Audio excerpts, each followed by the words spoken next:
Yo, check it out, I gotta speak the truth about the hardest working small channel in the crypto. And it's another Monday. I've spent the weekend in bed, which is why I didn't record a video on Friday, because I was feeling highly down under and I needed the rest. Welcome back to the Cryptofather channel. Today is the 14th of April, and in today's video a lot of things are happening. It's very important, if you're new here, if you're old here, make sure to hit that subscribe button, make sure to hit that notification button on the Cryptofather channel so you don't miss any of the videos coming up. Pardon for my voice, I'm still not 100%, I'm still feeling a little bit under, but the world doesn't stop on my account. It's Monday, gotta get back to work. So on today's agenda, layer 1 man trust token falls 90% in a sudden rug pull crash, they call it, but it is a rug pull. New Android malware crocodillos targets crypto wallets. New York lawmakers introduce bill that would allow state agencies to accept crypto payments. SEC explores regulatory sandbox for digital asset innovation. BlackRock buys 4.126 Ethereum worth 6.4 million. Young South Korean investors ditch local stocks for US stocks. But first, as always, we're going to have a look at the market. Let's have a quick look at the crypto market, see where we're at, and then, of course, look at the Bitcoin charts. I haven't refreshed my browser here in a while in the past few days, so Mantra right now, if you notice, Mantra right now is standing at $6.80, which is what Mantra was prior to the dump, which occurred just yesterday, I believe, in the past 24 hours. So I have to refresh this. We're still at $2.73 trillion in market cap, $84 billion in trading volume. Mantra, look at that here, 70 cents from $6.80 is on trending because of its massive rug pull that occurred. Bitcoin at $83,000, a bit of a retracement on Bitcoin. Ethereum $1,585, BNB 581, Solana 126. It was above 130 just over the weekend, and it broke down a little bit below $130. Cardano at 63 cents, Litecoin at 24th place at $77, and a quick look on Meowcoin. Meowcoin's market cap has dipped to $600,000, presently at $200,089. Bitcoin chart is looking relatively healthy. We've had some nice green candles here on April 9th, retracement, April 11th, back to green, and then now we're having a retracement, still trading below the 200 MA, and bouncing off the support created by the 20 MA, and we'll just have to wait and see where this goes. So layer 1 Mantra token falls 90% in a sudden crash. Community lead denies rug pull accusations, but clearly if you look at the Mantra chart, it is a flat out rug pull. Look at this nice climb. So this project has been around for some time. It's been around for, let's see here on the weekly, it's been around since 2000, since the year 2000, I guess, August 2000, and this candle is a clear dump. That's a clear rug pull, so the accusations are being justified, I think, just by looking at the chart. The token of real-world asset focused layer 1 blockchain Mantra crashed 90% over a matter of hours on Sunday, raising concerns of a rug pull or major hack. A Mantra community lead denied the crash was a result of team selling in a message to the project's Telegram before it was made inaccessible. The project's co-founder John Patrick Mullen previously rebuffed accusations that the Mantra team controlled most of the OM token circulating supply. A message posted by community lead Dustin McDaniel downplayed allegations that the Mantra team sold shortly before the project's public-facing Telegram group became inaccessible. I do not know anything until the team has had time to look into the price drop, McDaniel acknowledged in a Telegram message to the block. The message was, "Team rugged, it's over," and his response was, "Team has not rugged. Team is Hong Kong and it's 3 a.m. but I can assure you this is not team selling." Well, it looks like a majority of the tokens are gone. The price has dumped entirely, which would suggest that the team or whoever was holding the majority of the tokens has sold. So whoever was holding the majority of the tokens has rug pulled the entire project from underneath the investors. And it looks like Mantra had previously faced allegations of controlling large portions of the token circulating supply or float in an attempt to manipulate the token's price. This is why it's so important to have an understanding of the token supply, who holds the tokens, and why Pi, for example, is one of the tokens that is very questionable on that front. The fact that OM has been in circulation since August 20th, Mullen wrote, longer than most of these people have been in crypto, obviously does not warrant safety and security for a project. This is very disconcerting, and some people have expressed justifiable anger on platforms like Reddit. Mullen recently touted the project's strategic partnership with Dubai-based property development company DeMac in an interview with Crypto.com. Beyond compliance, we're driving real-world adoption through strategic partnerships, most notably with the Mac Group, recently committing to tokenize more than $1 billion in Dubai real estate. Some investors pointed to Mantra's total value locked of only around 13 million compared to its token's fully diluted value of 9.5 billion, according to DeFi Llama data, as a possible warning sign. Ex-user Insomniac governance lead for growth firm Castle Labs identified 3 wallets that have sent millions of dollars worth of OM tokens to exchanges, OKX and Binance, in recent days, indicating possible sales.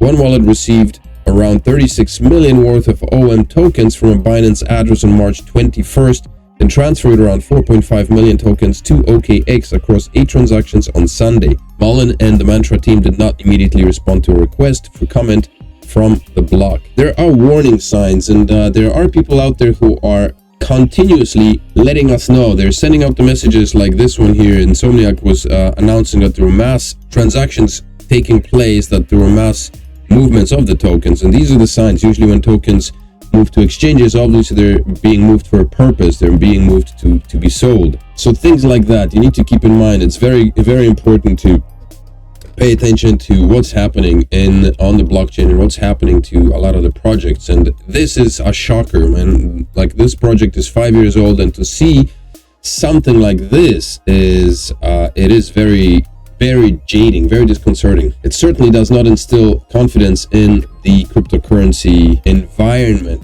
Mantra OM token loses 98% of value and wipes $6 billion from market cap in minutes. Unbelievable. I feel for the people who were holding big bags, and I hope that some of them were able to exit this scam before it completely bottomed out. The crash took OM from nearly $6 to just 57 cents before most people even realized what was going on. By the time the charts finished updating, the project's valuation had dropped from $6 billion to 699 million. The crash happened so fast, traders couldn't exit in time. Wow. Posts on X started pouring in within minutes. One after another, people blamed what they called the Cabal team, accusing them of dumping a huge chunk of the supply all at once. No one's named names yet, but most tweets linked to the Cabal team, people inside the Mantra projects. They're being accused of holding a massive portion of tokens and pulling the plug without warning. One user on X wrote, "The Cabal team just rugged everyone. Project is dead." This is another reason why I have also decided to exit most, with the exception of Ethereum, I think, but I'm done with altcoins for this reason, because you never know. Bitcoin is the way to go. It might be turning into a massive Bitcoin maxi. A massive warning coming in. New Android malware Crocodilus targets crypto wallets. This is a bit scary, and another reason for why you should be investing into the Descent wallet. Pick one up for a $30 discount. Pick up a bundle, 2 of them for $99 discount rather. The best crypto wallet to store your crypto, because storing crypto on your Android wallets may not be the best idea. A newly discovered Android malware, Crocodilus, is raising concerns due to its ability to steal cryptocurrency wallet credentials through social engineering. The malware has been primarily observed in Spain and Turkey, but its sophisticated capabilities suggest a broader rollout may follow. Crocodilus is delivered through a dropper that bypasses Android 13 and later security protections, evading detection from Google's Play Protect system. Once installed, it requests access to the accessibility service, which is intended to assist users with disabilities, but can also be used by malware to monitor screen content and simulate gestures. One of the malware's most troubling features is its use of a convincing overlay. It warns users to back up their wallet key within 12 hours, prompting them to reveal their crypto wallet seeds phrase. The malware then logs this information using an accessibility logger, allowing attackers full control over the wallet. Crocodilus can also overlay fake screens on banking and crypto apps to steal login credentials. Its bot component supports 23 commands, including enabling call forwarding, reading and sending SMS messages and taking screenshots, particularly targeting Google Authenticator for multi-factor authentication, MFA codes. Wow, that's scary. The exact method of infection remains unclear, but it is believed to spread through malicious websites, social media promotions, or third-party app stores.